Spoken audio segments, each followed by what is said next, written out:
okumadığımdan dolayı yani bu mesleğe başladım. Yaklaşık 32 sene oluyor yani.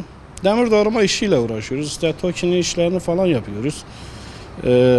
Pacadır, korkuluktur, kapıdır, işte koğuştur, çevre düzenlemedir, güneş panelidir. Yani bu tür işlerle uğraşıyoruz.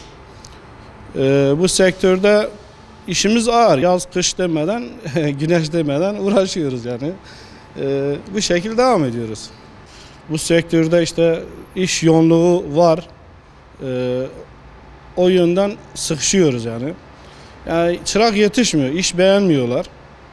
Eskiden her sektörde vardı, biz çırak almıyorduk. Şimdi çırak bulunmuyor, kalfa yetişmiyor, usta yetişmiyor.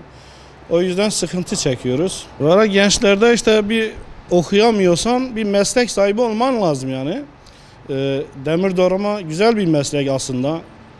Yani iyi bir meslek. Yani bence mesleğe yönelsinler yani. Kendilerini yetiştirsinler. İşte gelecekte çırak, usta yetişmiyor. Daha iyi olur yani. Okuyamıyorsan bir meslek öğrenmeye bakacaksın. Bir şeyler yapmaya çalışacaksın. 6 Şubat'tan bir ara işler kesildi ama 6 Şubat'tan sonra, depremden sonra işler yoğun oldu. İşte eleman bulunmuyor. Ekmeğimizi kazanmaya çalışıyoruz ama işte eleman bulunmadığından dolayı yoğunluk yaşıyoruz. En büyük sıkıntımız eleman şu an. Usta yok, kalfa yok, yetişmiyor yani.